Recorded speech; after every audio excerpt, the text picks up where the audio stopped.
engaging troppo poi la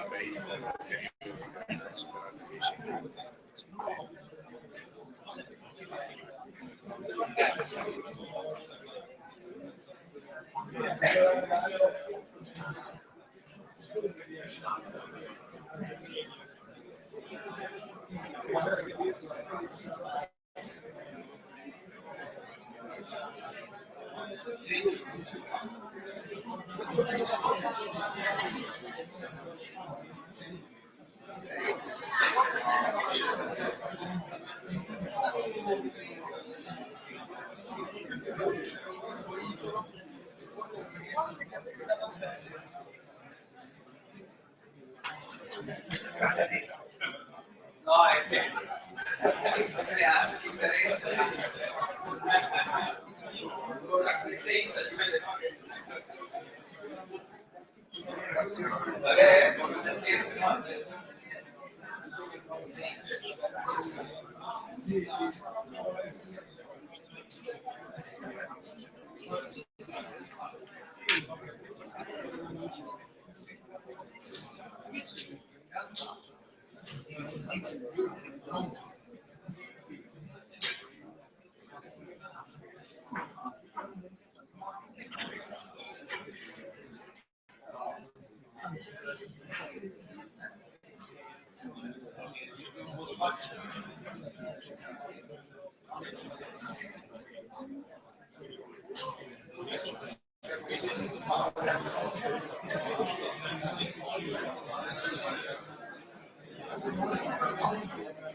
I think we can get started.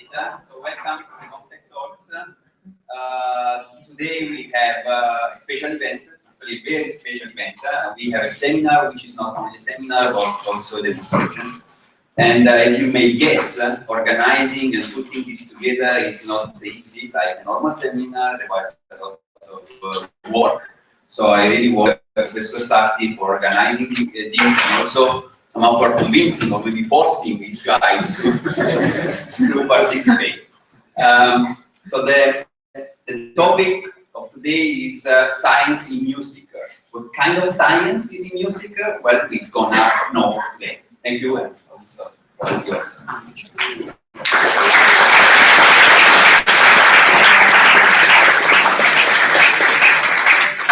Thank you, Antonio, for asking me to do this. This is kind of unusual for me, very much unusual, I have to say.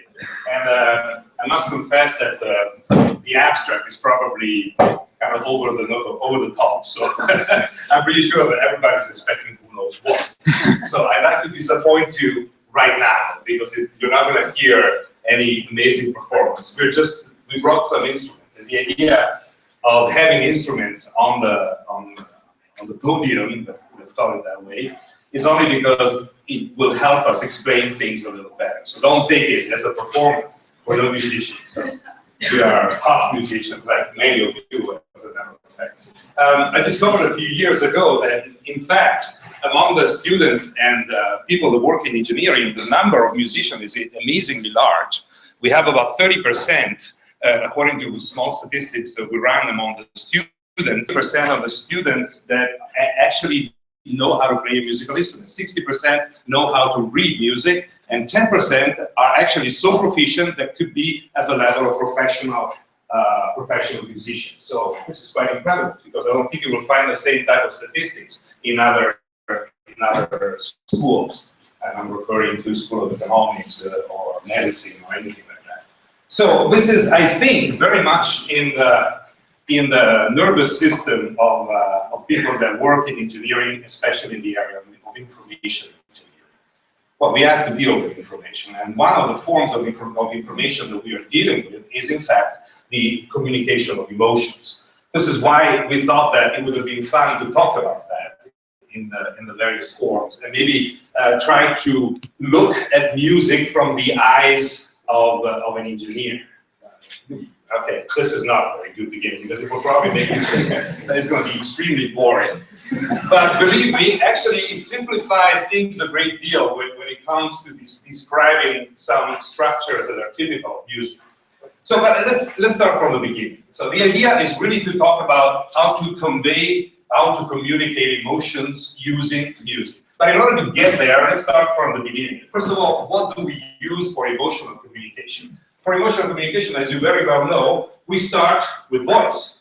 Voice, per se, has embedded in it several mechanisms for communicating emotions. And especially in the prosody, the intonation, the way you convey the rhythmics and the intonation of the voice during a conversation. But not only that, we also use gestures, body postures, and the way you move around, the way you walk, the gait, and so on. In addition to that, we have facial expressions. That's probably one of the strongest ways of conveying emotion. You look at the face of a person, you can detect the motion of hundreds of different muscles in there. And this is actually the way we also protect ourselves when we're babies. Otherwise, we probably the parents who kill us from the very start. Believe me, I have 3 children, I know how it works. So, as far as the voice intonation is concerned, well, the prosody, which is the rhythmics and the intonation of the voice, is used in many ways. It's used in a semantic fashion. It's used to change the meaning of a sentence. You can turn the same sentence into a declarative or interrogative sentence or an imperative sentence, just by changing the way you convey the sentence. This is well known. Some languages, as a matter of fact, use the intonation as part of the phonetic information. And I'm referring to Mandarin Chinese. There are 4 different intonations that are used in order to convey content, not just context in this case. But I think it's more interesting to consider how you can actually convey information in terms of emotional potential. When you want to convey the impression of sorrow, fear, or anger, these strong emotions, you probably work very much on the way you sing with your own voice during a conversation. This has been heavily studied, and there are many ways of looking at the trajectories of the intonation to understand how we convey this information with the voice intonation. As a matter of fact, this extends to many other things. The hand gesturing is one of the examples of the sort. We look at the motion of the hand gesture of people to understand whether they're nervous, whether they are actually telling the truth. There are even TV series that talk about that. You remember Like Me is one of those. And it's also used, as far as hand gesturing are concerned, it's also used sometimes in a semantic fashion, but we don't care about that because this is not the topic of today's talk. And more interesting is perhaps when you use the hand motion in an evocative or prosodic fashion. So there are actually ways of encoding the motion of the hands, especially in dance, in order to transmit and elicit some emotions in the viewer in this case. This is very similar to what happens, as a matter of fact, in music. We look at body language, and this is a typical example. If you hear him speaking in this situation, fabulous receivable. And when I was younger, the voice doesn't seem to match the motion of the body. As a matter of fact. We're probably not very much used in Italy because the voice is different. But the posture, the way the other moves is actually conveying a certain level of uncertainty. You know, being the self-consciousness and many other aspects come out. They really jump on you, and you can see immediately what kind of personality the character is trying to convey to people. This has been studied heavily through many mechanisms that are based on fitting skeletons and studying how the joints are actually moving in space. There are many techniques for doing that. And analyzing the motion of bodies, this has been also applied to a variety of situations where the body has nothing to do anymore. This is a case in which, for example, you're trying to apply the same rules in a completely different context. You can actually understand what kind of feeling the actor, in this case is just a table lamp, is having in the situation, just because this can be transposed completely in a completely different situation. The rules, surprisingly enough, are pretty much the same.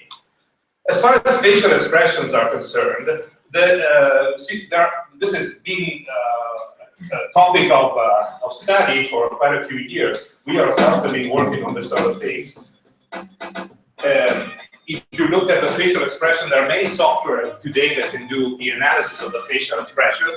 And today they can also be organized in sort of a diagram where on the horizontal axis you see the level of positivity of the facial expression, and on the vertical axis you see the level of activity. So the first quadrant corresponds to happiness, second quadrant corresponds to being angry, the third quadrant corresponds to being depressed, and the fourth quadrant corresponds to being sad, or maybe just relaxed. No, not sad. I would say relaxed a little more in that sense. So this is very useful, and it's going to come in handy in a few minutes when we're going to talk about music as well. In fact, facial expression is something that can actually be related to music fairly well, as a matter of fact. Let me just give you a small example that many of you already know. It's probably one of the videos that have many views.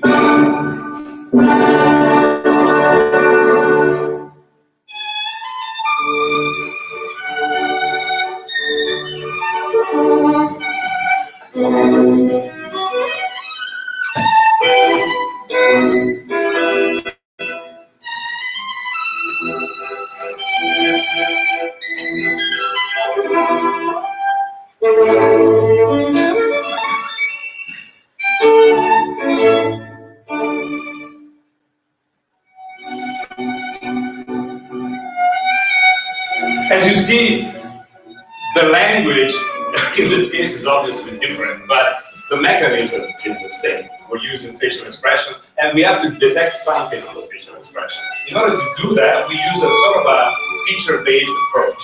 Just to give you an idea, the typical techniques that you use are fitting on the face a certain number of features that are being tracked as the person is moving, and you analyze locally what the curvature is like. You analyze whether there is a certain level of symmetry. Pretty much the same thing that you hear in the TV series Lie to Me. This is actually done automatically to a certain degree, not to that level, in order to understand what happens with these local analyses. In music, it's not that different, as a matter of fact. I do have a small example here. Let me just launch a little piece of software that's got an idea.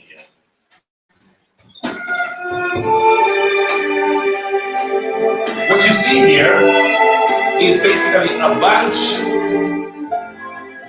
of elements, a bunch of descriptors that maybe you can help me, Max. What kind of descriptors do we see? Can you repeat? Yes. So the first one is there are 5 features. So the idea is to capture some characteristics of the sound in order to specify a specific characteristics. So in order to capture a specific characteristic. So here the first one is the flatness. So basically the amount of noise that there is in the sound. The second is the center of the spectrum. So basically here the spectrum there is a parameters of high or low frequency or medium frequency. The third is the energy. The fourth is the mode, so basically the frequency, the pitch, the main frequency, and the last one is the harmonicity. So harmonic is the sound. Yeah, in a way, what you're doing is basically sending some little soldier ahead and trying to gather intelligence of what's going on in the musical piece. This is all information that is not very relevant from the abstraction point of view. It's really very specialized information. And when the soldiers come back and bring the information to the captain has to synthesize the information into information at a higher level of abstraction. And it's going to report to, to the higher ranks that will need the synthesis of what's going on. We do pretty much the same thing. We try to gather intelligence with these very ultra-specialized detectors that only detect specific types of information. What do you do with that? At a certain, once you get that kind of information, you have to analyze it, and we do so by building multidimensional space where you put all these this information in these descriptors are organized in clouds, and then you analyze the clouds in a form of clustering operation. And from this clustering operation, you train specific classifiers. So systems that are able to, basically, through this operational training, are able to then synthesize what's going on, maybe in terms of a higher level descriptors. That was the other problem here, because when we talk about music theory, we don't speak about centroid or spectrum or what we use other terms. That's right. That's right. So we don't talk about centroid. That's the main reason why we're sending. We need some captains that will need to synthesize this information and bring it back to something more understandable. An example of the sort could be a high-level descriptor that, for example, captures the level of plasticity in the musical piece. So there are no specific low-level descriptors that describe plasticity, but you can train the system through these operations of clustering or other forms of classifiers. And in this case, what you see is that the squarer the image, the less classical the musical piece will be. And other aspects can also be extracted from this sort of analysis through other forms of training-based systems. For example, roughness. Roughness is a concept. It's not really a low-level concept. You can only describe it in an intuitive fashion using metaphors, or you can train an algorithm, which we're doing right now. This is done in real time. This is done in real time. More interesting, as far as emotions are concerned, is training those descriptors that we saw before in the case of the facial expression. We talked about the positivity of the facial expression on the horizontal axis and the level of activity on the vertical axis. These two descriptors are high-level features that are called valence, which is the positivity, let's say, and the arousal, the level of activity that is described in the listener or in whatever type of situation you're considering. So you will see again on the right-hand side, top right, you have fun, positive, silly, bright. On the left-hand side, top left, second quadrant, you have brutal, scary, tense, sad, and relaxed in the other two quadrants. This is a fairly good way of describing and parameterizing the emotions. And maybe we can show you a little example of how you can use this sort of information. And Michele has prepared a little demo that shows a very simple way of using this sort of things. And you can, for example, use it in order to browse information. Yeah. So basically, the idea here is that I think you probably, listen to music and use some software to order music in some way. For instance, musical playlist. Isn't it? It's not. Okay. So the problem of playlist is that you actually, if you don't know the title or the artist of the song, you actually don't have any information about the content of the song. So you have a list of songs that you actually don't know. So here, the idea is to use the new paradigm. And basically, when you have some photos, some pictures, and you can span over a table, and maybe the position of the picture can actually tell you something about the subject of pictures. So here we use the paradigm for music. So the idea is that these dots that you can see here are songs. Can you, for instance, okay. So you can browse through, you can navigate through the browser, and the position of the song can actually tell you something about the content of the song, and in this specific case, is the mood. So if you want to listen some happy song, so you will look for them in that particular subspace of the browser. If you want something, for instance, you can play some software. Okay, these are very, happy and confident songs. If you want something that is happy but calm and not so dynamic, so yeah, I will search them here in that place. Okay, so this is the AV space. Okay, and if I would like something that is very aggressive, I will put another format of the browser, which is there. Okay, so here the idea is that who plays those songs in the browser, so the machine. So we train the machine, specific kind of machines based on machine learning techniques in order to make them understand how to place music on that browser. Okay, and the idea is that okay, these emotions are not something that can be actually modeled easily because they are subjectives, but we use a paradigm that we use when we are child. So training-based approach. So we provide examples to them and say, okay, these are songs that are happy. Okay, extract some specific features and learn how to place it on the browser. Okay, but not the emotions changes along the song. So this is one of the problems that we have actually now in today players because they use tags and those tags are track-wise, so they are specific for the track. But we would like to capture the evolution of the emotion along the song. So we can do here with this system. For instance, here we have an example of song where we can actually track the evolution of the emotion. We can find it. It's more compact. Yeah. Okay, so this is the evolution of the emotion, and you can hear it. Make it louder. Okay, now it's going to change. So you can see the dot that is starting to move.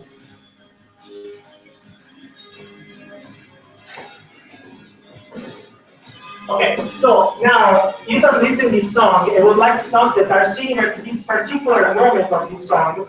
I will find some songs that are here.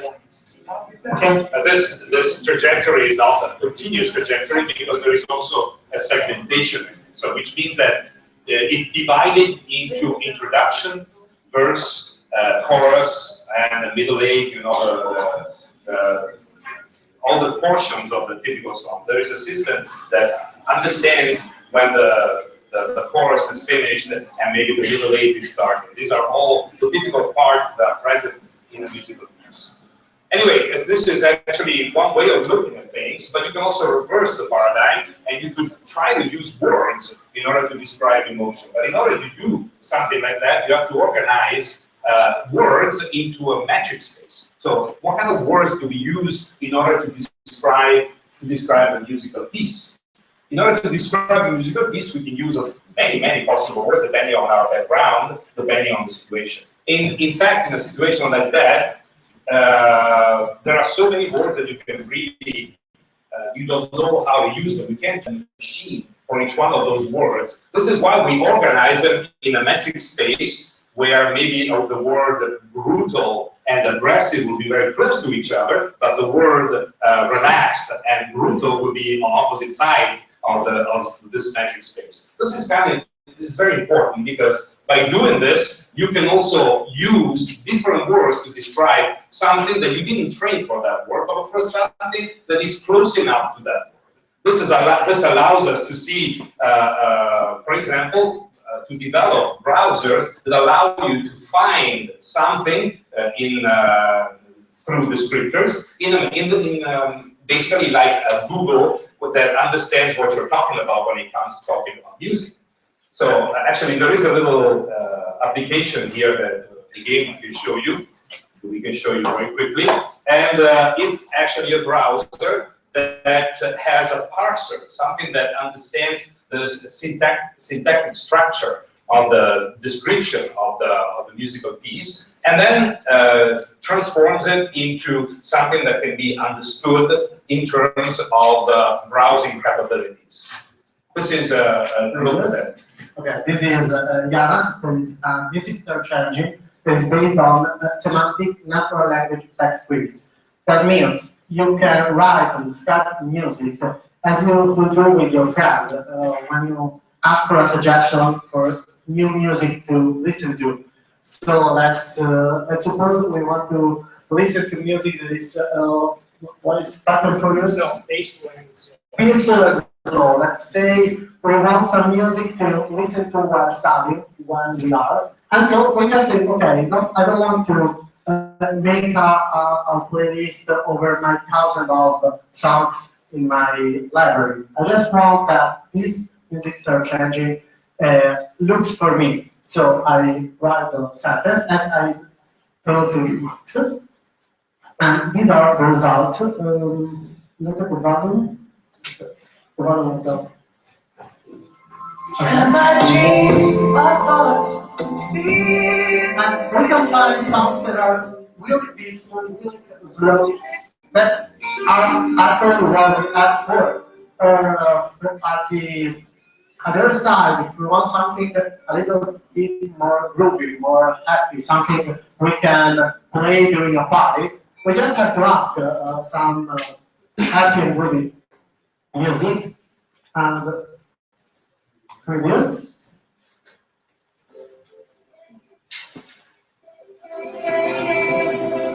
Very danceable songs, something that you can use without the needing of creating the playlist by itself. One very good thing of this kind of search engine is that it creates a representation or description of music that is based on high-level description of the description of you, but also by words. So what I may ask is something that is similar to other songs, like Winner of Prayer by John Bon Jovi, and ask to find all the songs I could use. Where we see him. Need glasses. No.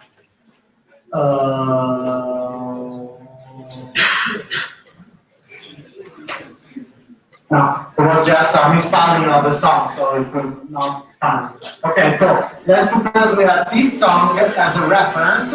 So we have something that is pretty groovy, pretty aggressive, and we find similar songs that are aggressive, fast, and groovy as well.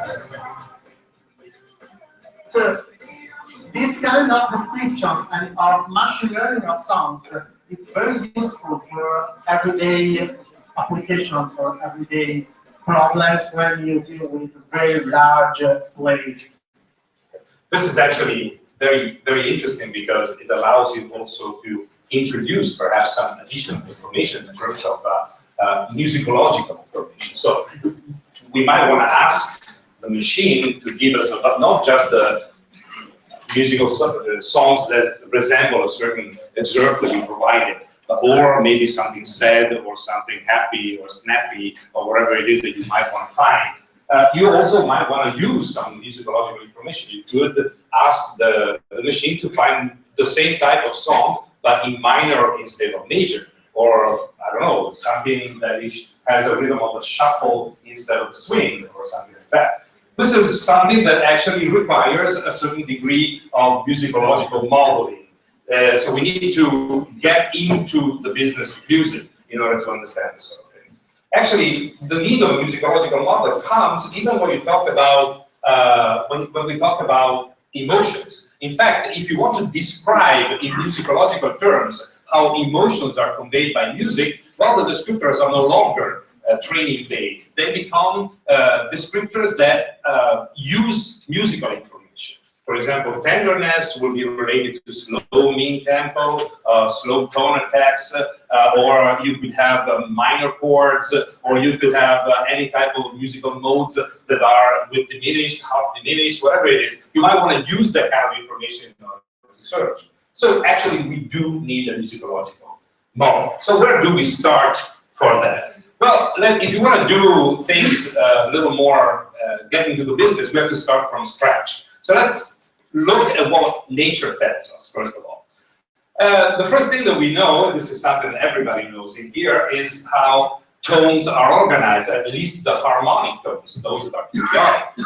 Inside, as you know, there are many frequencies, and they're all multiple of the fundamental, and you know, there is the Fourier series that allows you to represent this sort of things. This actually comes from the observation of nature. You take a vibrating string, you will know that this will be able to support only a certain number of basic modes of vibration. These modes of vibration are actually, we can actually listen to that because, of course, pretty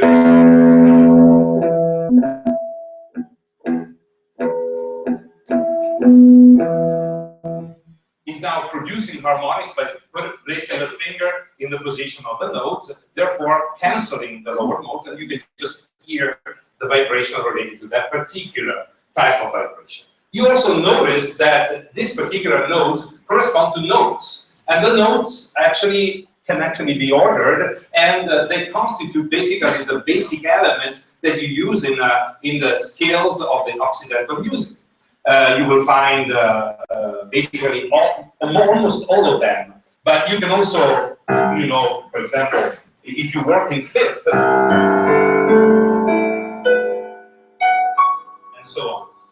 Every time you produce a fifth, you will have basically three times the fundamental frequency that you had before. So this frequency, if you take the third harmonics, will be this one. And if you start from here, you cover basically all the notes of the scale. After 12 times you do this operation, you will go back to the original note. Well, to be honest, it's not completely true. I mean, this is the way you would tune strings using the Pythagorean scale. Then we had to wait until Bach came up with the diatonic scale, which is a slight correction that allows you also to transpose, to play on different notes. That's why he wrote the well-tempered clavichord.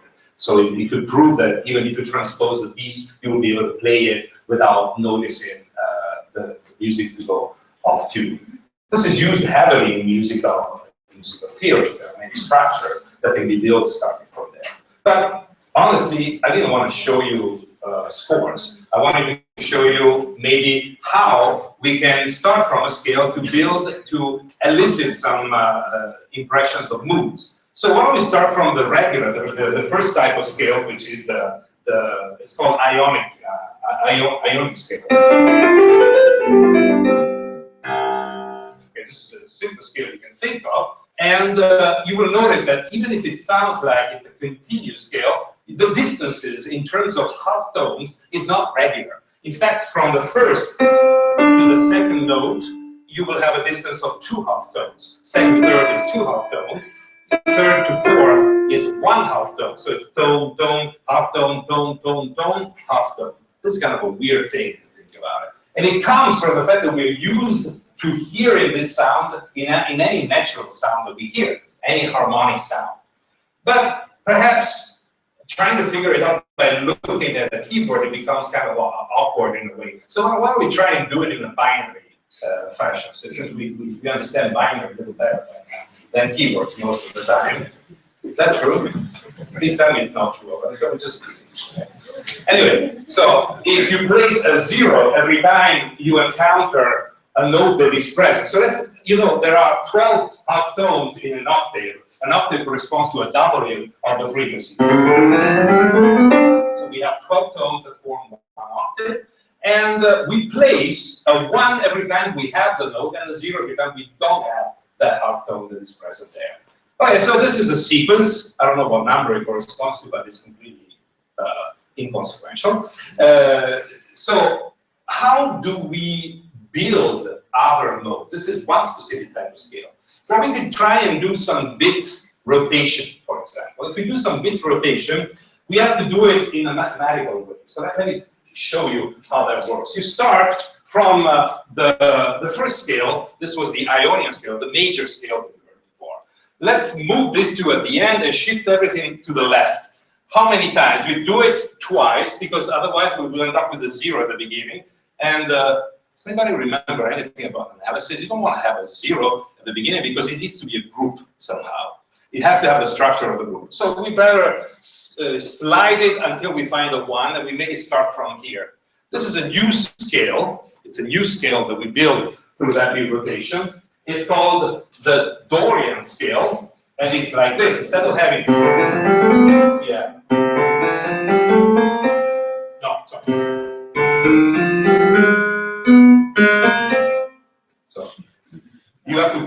distances, and it becomes all of a sudden kind of sad.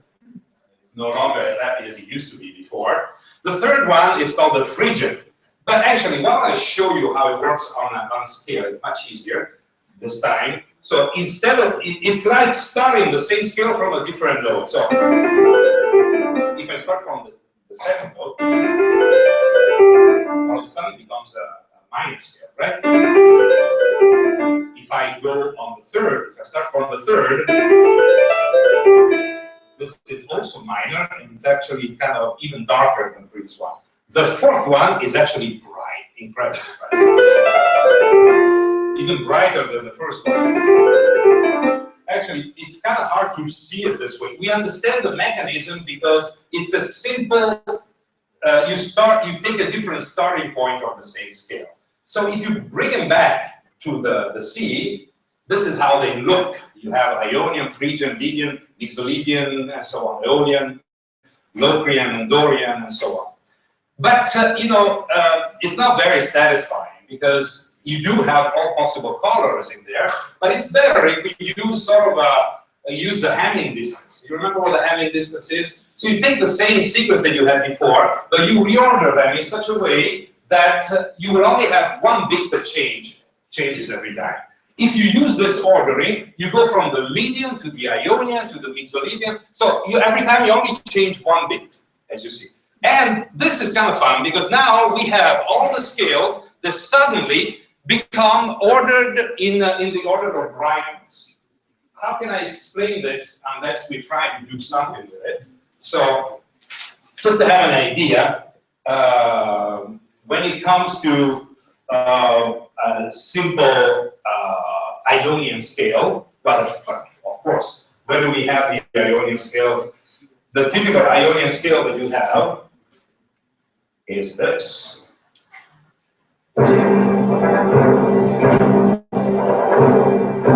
There's nothing more Ionian than this, okay?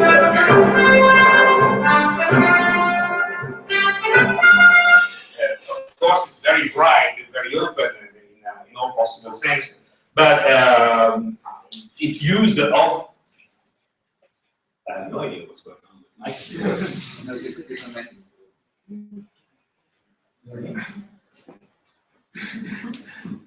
Okay, let's see if it goes back to its original situation. Anyway, so a situation like that is used in all possible songs. Most of the songs are in major, so you have the typical things that you hear.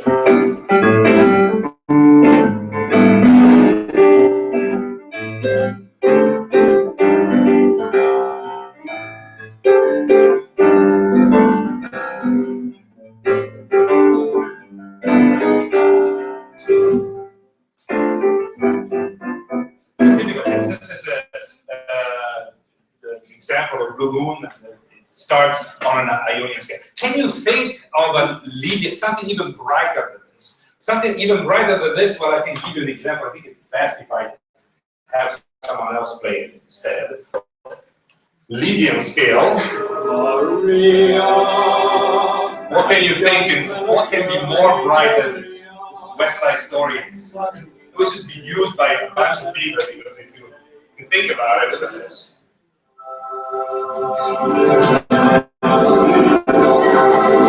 Can you think of anything brighter than this?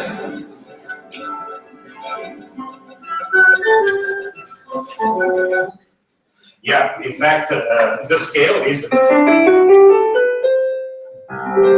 we altered just a fourth. It went up of just one little bit.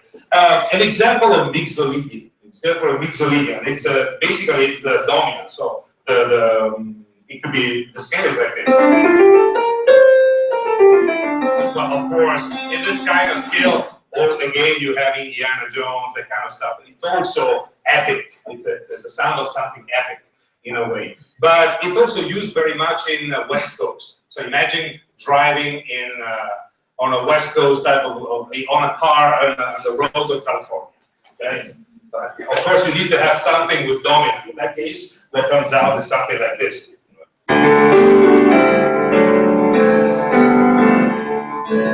So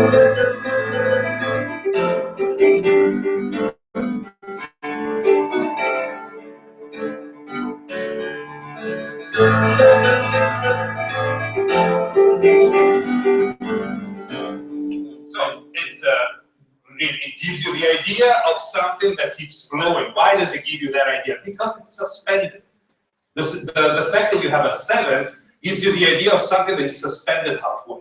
And so that's the perfect thing that you have when you drive. You keep driving and go on, and it's not something that never ends, because in order to conclude it, you will have to do, right? So, now it's so you leave it suspended, and therefore that's the perfect type of music for when you're driving, because it never ends. So, and this is also used very much sometimes in situations where you have a chorus. An example is, it's Hey Jude, for example, right? Or, another example is Sweet Child of Mine. Maybe you can do that. Yeah, of course, of course. This is an example.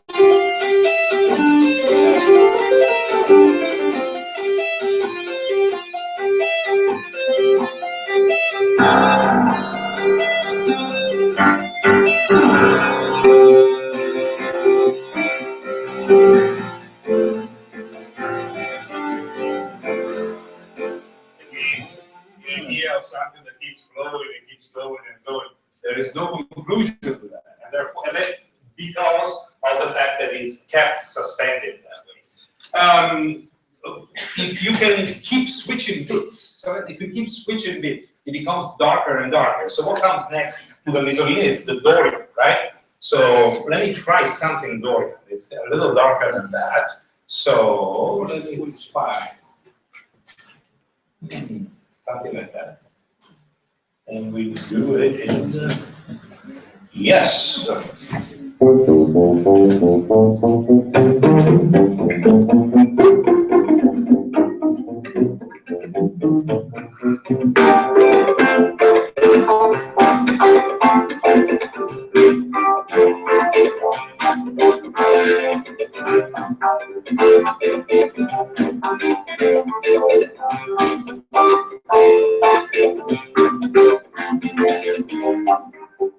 So it's a little darker than before. It doesn't give you the same impression of that happy feeling that you are relaxed, and it keeps you tense a little more than before. And another situation where you have the same type of sound is, well, you probably recognize this.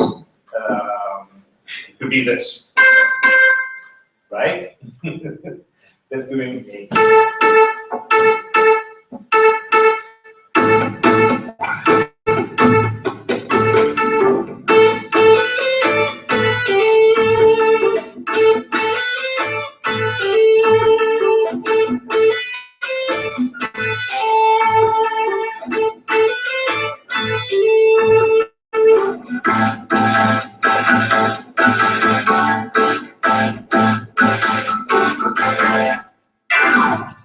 This is the idea of something darker, definitely, compared to before. And in fact, we are in a situation of the Dorian scale. The Ionian scale is also quite interesting, as a matter of fact. It's the scale of the Ionian is this one. The Aeolian, right? The Aeolian scale. Very, very dark. This time we're really in a minor chord. Therefore, it starts really becoming darker and darker. So let's try something that reminds you, should remind you a little bit of that.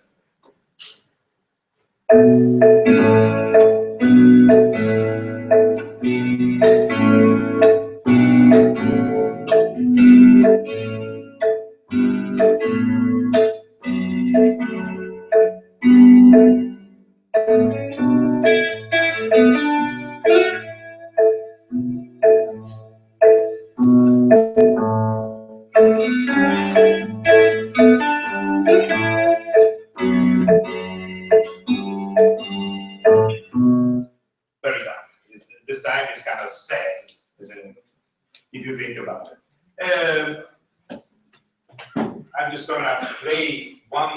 simple example of the Mixolydian type of scale. The Phrygian one. This is really a dark one. It's almost the darkest one you can think of. You probably recognize this.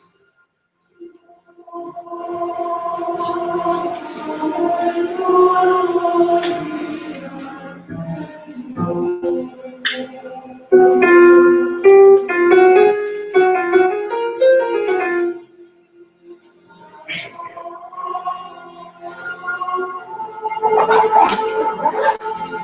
Or, well, for those that love jazz, this is another Phrygian scale. This is Solia by Miles Davis. Sketches of Spain. It's another. It's used for it. It reminds a little bit of Spain, of course, because the chords are very similar to this particular one.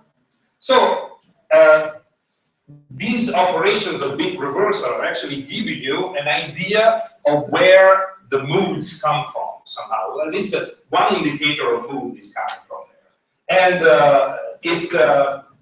you can also do some more swapping and operations on the bit representation in order to describe other forms of transformation. One thing that we as communication people come up with all the time is sampling. So if you take one of those 7-note scales, like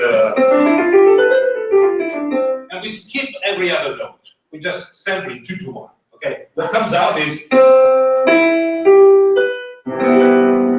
all of a sudden we have harmony.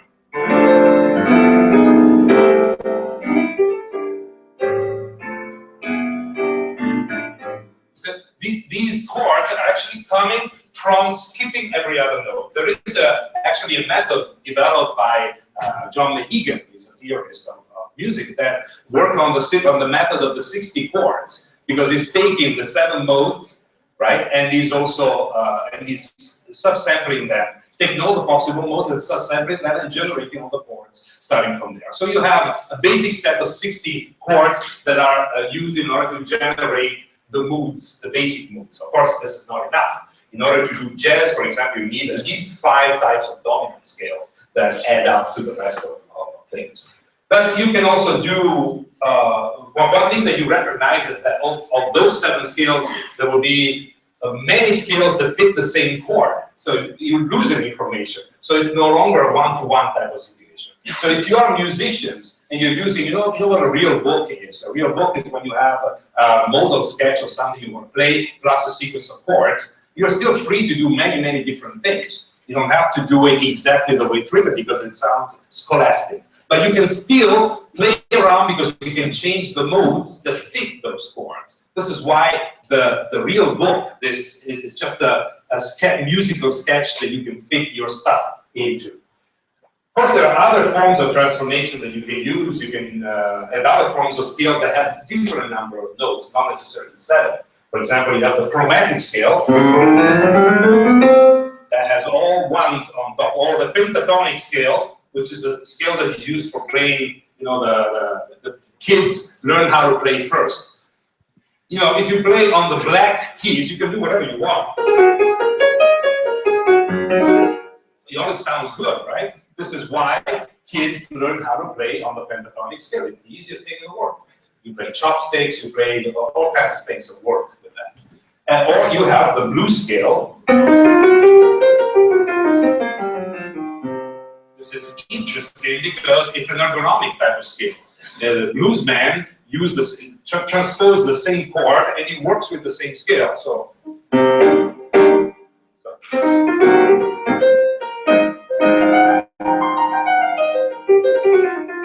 same scale. So you change chords, but if you use that type of scale, it fits all the chords on the blues progression. So it's kind of a ergonomic type of thing. In fact, it was the type of music that was played by people that didn't have a musical education. So they had to figure out a way to make it easy for themselves. Other operation could be complementation, reversal, and so on. But I don't want to get too much into that kind of situation. What I wanted to tell you is that it's true, changing scale. So I mean, the mode tells you a little bit of the mood of the musical piece, but you have to be careful because this might not be entirely true. It's true in this case, for example. This is the original piece. Hey Jude, don't make it bad. Okay, we all know this one, so we don't need to play it too much. But if you take the same song, okay, Don't make. and then play it in minor, Hey Jude, don't make it bad. Take a sad song. well, it is a sad song. Make it Sad. Take a sad song. Remember to let it be your home. Alright, my heart is bleeding, so we better keep going. This is a typical example where, in fact, the mood is dictated by the mode. Mode equals mood. But it's not necessarily so, and it's not necessarily in the scale. The mood can be also associated with something else. Let me just give you a little example of that. Is this the real life? Is this just fantasy? Caught in a landslide, no escape from reality. You recognize it? Open your eyes, look up to the skies and see. So, the other elements are changing the mood of the song. Well, the faces, of course, you should not look at the faces. That's distracting right now.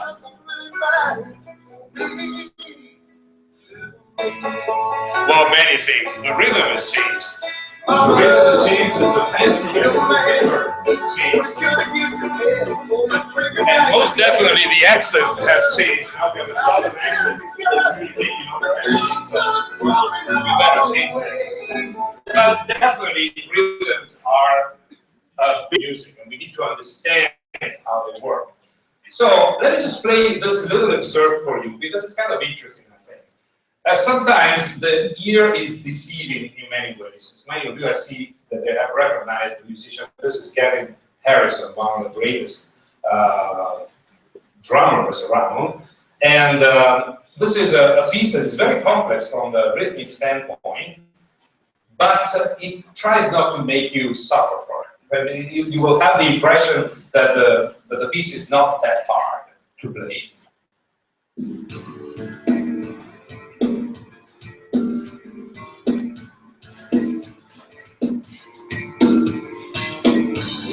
Music drifting in our house. Elevator goes out stretching out for miles. Music of the future will not entertain. You make sense of the rhythm.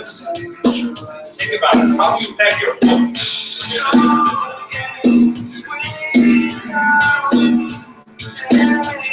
Okay, let's think about it, because it's not that easy, okay?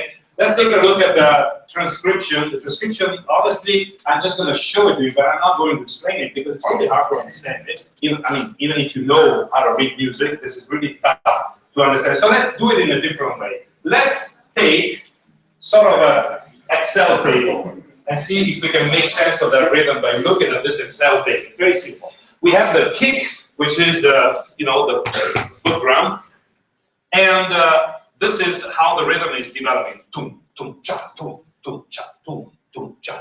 Can you tell? The rhythm was pretty much like that. So, and you have the hi-hat, and which was dividing the whole thing into 7 parts. So here we have 3 levels of periodicity.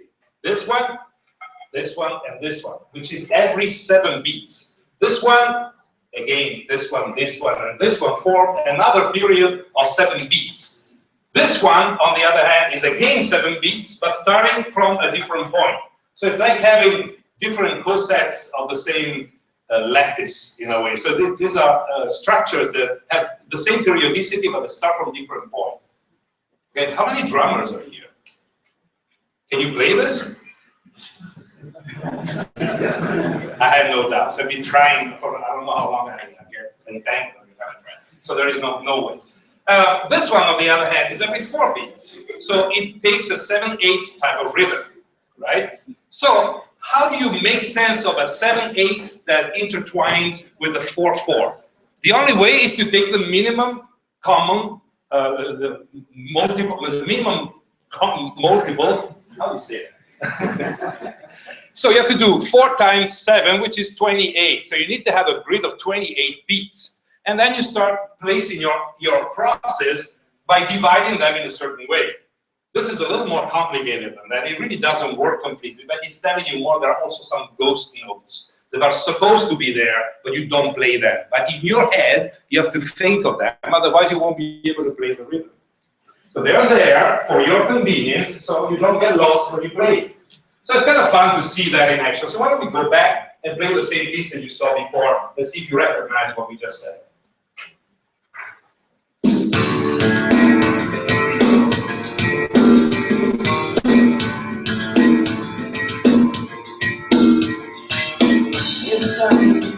Okay, just one point. First of all, that every mechanism has strings, and probably four. Because you need to have full independence of your limbs and also your way of conceiving the rhythm piece. And this is just one way of describing one particular form of generating complexity in rhythms, which is polyrhythms, mixing together different subdivisions of the same period. Right? So you find different periodicity. Another way of doing things is this one.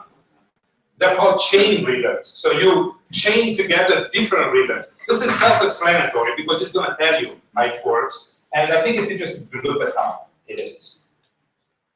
1, 2, 3, 4, 5, 6, 7. 1, 2, 3, 4, 5, 6, 7. 1, 2, 3, 4, 5. So 1, 7, 7, 5. It's a sequence of 3 different rhythms that repeat themselves over time. 7, 7, 5. This is why the piece is called 19 days. 19. 7 plus 7 plus 5 equals 19. Now, if you thought that playing drums, especially drums with rock rock, was just making noise, change your mind. It's not true. This is high mathematics. My son plays drums, and I had to convince him he had to study math. I've seen. So, okay, so what do we do with all this stuff? There are many other forms that are all kinds of operation that you can do in order to transform rhythms. And I think it's very important to understand how you proceed with extracting that kind of information.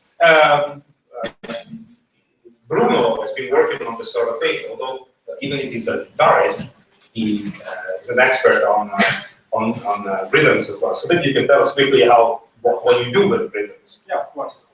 So let's see if this works. Okay. Okay. And okay, then why this talking about music? First of all, because we like music, we like to understand more about how music works. And then because music has context and expectations. So by using context and expectations, we try to build models that understand music better. Let's start from rhythm. In this case, you can see that from the signal, from the audio signal, we start by analyzing onsets, so the starting points of notes. Then we make sense of this series of onsets by constructing some further analysis like rhythmograms and or phase correlations. So you're trying to capture the periodicities that are there, right? Yeah, of course. And when we have those types of analysis of periodicities, we try to build a path of these periodicities that tells us how the song evolves from a tempo standpoint. So this, for doing this, for trying to detect the optimal path, we use algorithms typical of telecommunications like the Viterbi algorithm. And then about harmony, about notes. We start, of course, from the spectrogram, which you see on the left. And then we try to build a model that is more fitted around notes, around pitches. And so we build the chromogram, which is the second representation you see from the left. The chromogram is strictly related to the keyboard, to the notes on the keyboard. And then we can try to analyze those notes within the interval of an octave to extract chords and sequence of chords. As you have seen before, modes diatonic modes are very much related to moods. Okay, so if we focus on the modes, we can build a model that detects moods or mood components. And we did that by building this kind of model, which is a state model, which states that changes with different resolutions. This is a dynamic Bayesian network, it's called. So, and by using this model, okay, we can see this video that is showing both the rhythm detection, the beat detection, and the harmony detection. Oh, yeah. It's a video only for convenience. We can do the demo at the end if you like, just to do it fast. Look at all the lovely people. Look at all the lovely people. You don't know what you're missing. Where man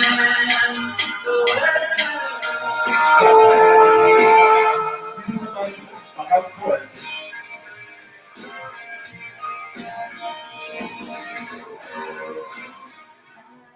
And this is the higher context, the context of key, the context of notes. In fact, you can see Mixolydian and then Dorian. You can see, you can hear how the moods change.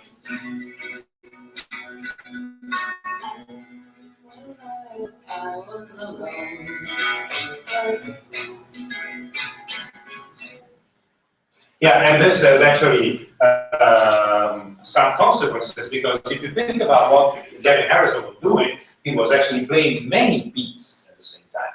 So one was with the kick, one was with the snare drum, one was with the hi-hat, and another one was with a second period on the same hi-hat or whatever it is. So what you do in that case, you have to find several beats simultaneously. So you can do that by training paths that move in that state space machine, and you try to find different paths that fit into each other in a logical fashion using musicological rules. So if you know about music, you can build with musicological rules, you can build a machine that behaves the way you would like it to behave. But you have to know a little bit of that too. Anyway, so this is just an example of how you can extract additional information. There's one thing we haven't really talked about, which is how to create expectation in music. Music is not just about rhythms, locally seen, and modes, modal scales, locally seen as well. But there is also what is called a cadence. The cadence is basically the sequence of chords, how they talk to each other, how having a certain chord makes you expect a certain continuation of what is the next chord that is going to come. Okay, this is only to scare you. It didn't have any purpose other than making you think that we know a lot about music. But as a matter of fact, the situation is you're already used to this. One of the examples we played before, but just as a joke, was think about this. Wait, I have to find the right sound.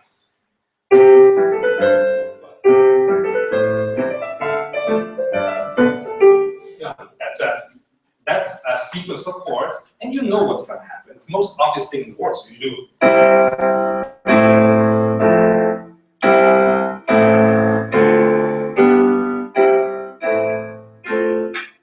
So 3 chords. It's a typical succession of second, fifth, and first. It's one of the most common turnarounds, they're called turnarounds, that you find in jazz, in pop songs, and so on.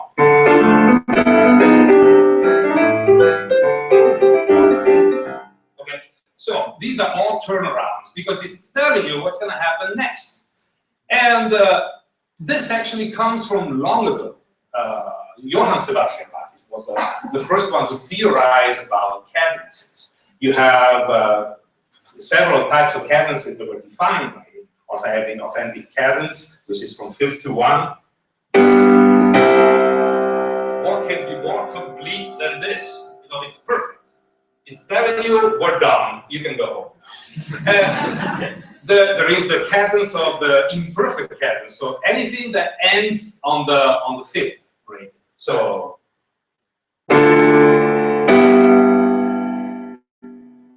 and it's obviously incomplete. You're waiting for something else to happen, but it's keeping you suspended there, and therefore it's called imperfect. That is the amen cadence. The amen is, of course, right? Amen. So from fourth to first. And then there are also the deceptive cadence. There is an interesting video you can find on YouTube with Baricco talking about the deceptive cadence. So it's kind of fun to watch. The deceptive cadence is, how is it called in Italian? Cadenza d'inganno, the deceptive cadence. And it's basically telling you that you, instead of going back to here, you do. So there's a surprise. It tricked you into doing something completely different than what you expected, right? So if you combine this sort of things into music, you can actually make a trajectory into the mood somehow, and you can play around by making a sequence of these cadences. Think about the one that I said before. The second, fifth, first, which is the typical one that you find in songs. You can actually combine them in such a way that you take a different trajectory. You walk around and you take minor, second, fifth, first, and then you take a major, then you take a minor, then you take a major, and eventually you go back to the same place, creating sort of a change of the mood of the person that is listening to you. Let me try something. I'm gonna mess everything up.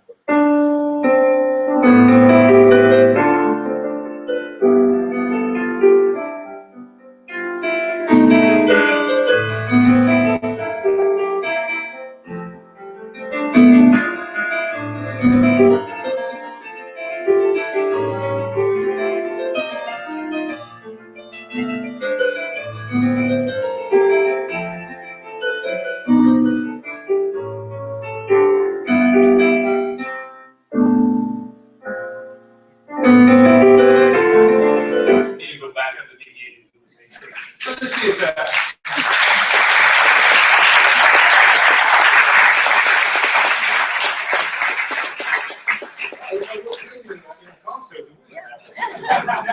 anyway, this is a trick that you can do. Depending on the rhythm, you can give the impression of a whirling waltz that takes you around in a waltz of passion that goes around and around until it goes back to the same point that you were at the beginning. So it's kind of fun, and this is done constantly in music. You try to create paths of emotions using the tricks of this sort of thing. And this can be encoded in music. It can be encoded. You study the chord progression, the melodies. Some people did something amazing with this, like Debussy figured out a way how to do this, not only with the chords, but with many melodic lines that intertwine together to create chord progressions. So that's a big two-dimensional space, and everything fits. It's like one of those it's like building a scarf with a drawing that move in space, creating a certain harmony. So it's a beautiful thing.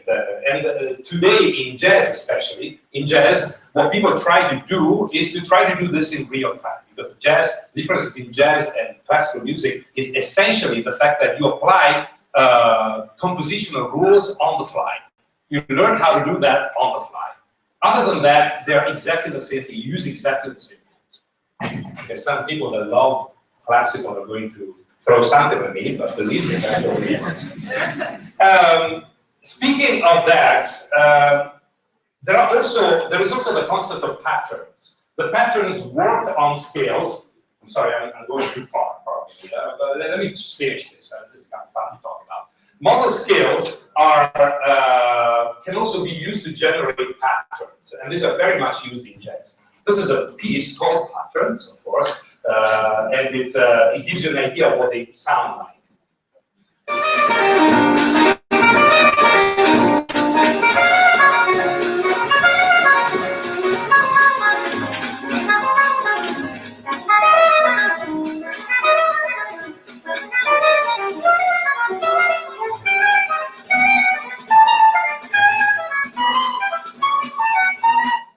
This is the same pattern over and over, repeated on different scales.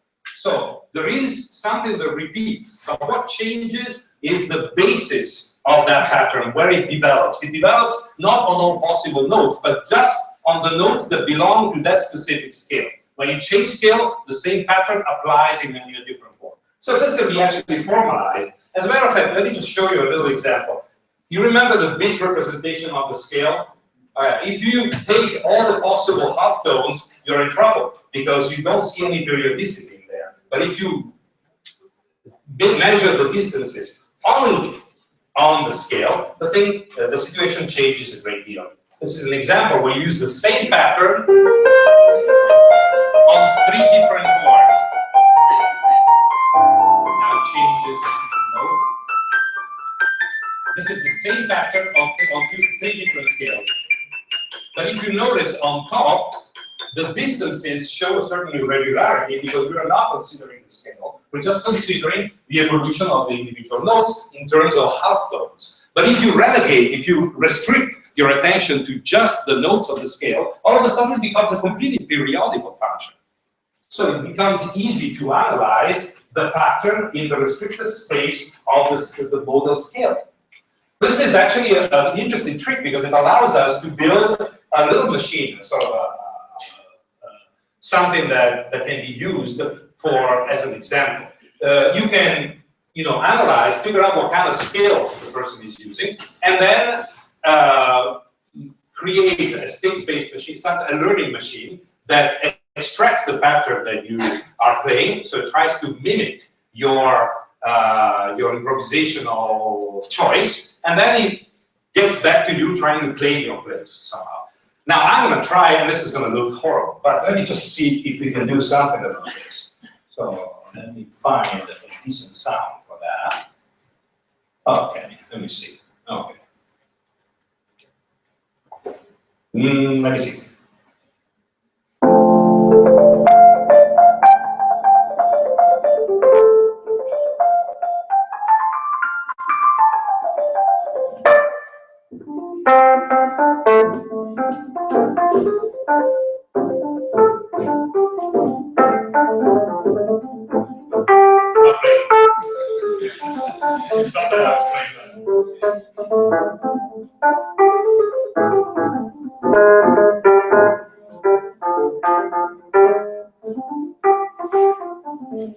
Okay, so what I've just done is basically I told the machine what kind of patterns, I was doing a pattern on any mode. The machine understood what kind of mode I was using, and it figured out what kind of periodicity it kind of trained a state space machine. It's actually, it's called a variable length Markov model that learned the sequence of notes and tried to generate a randomic sequence version of what I was doing, trying to capture the same style. I'm no jazz player, so this is not that good on my part, but I can try again with a professional jazz player here.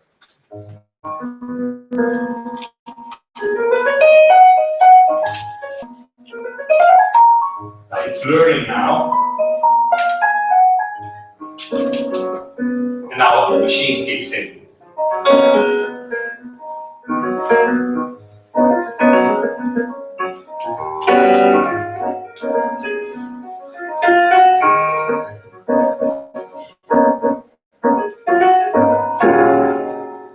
Okay, that's just an idea. It's a very simple mechanism because we're just training a specialized machine to do that operation for you. Of course, you can make it even more interesting by working out something that is based on language. This is an example. We have, for example, the piece of called Desmond.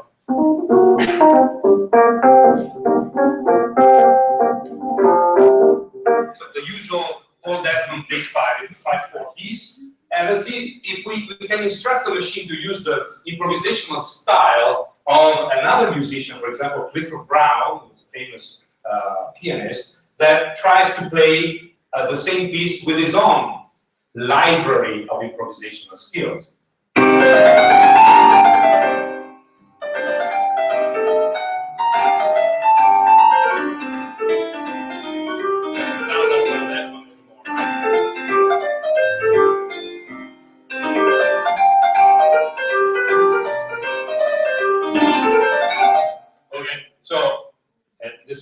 pretty stupid if you think about it. It's not really improvised the way a musician would do, but it certainly gives you an idea of the fact that you can train more specialized machine to mimic an entire process of improvisation in many ways. Just to give you an idea of what you can do also, I think we don't have enough time for some more of that, but there is one last thing that I wanted to talk about, which is what is left after the sequence of chords, sequence of modes, and so on. Well, first of all, the expression. The expression is very, very important. And it's been widely studied. This is an example of the, in classical music. Now, this is a Traumerei, played by Alfred Brendel.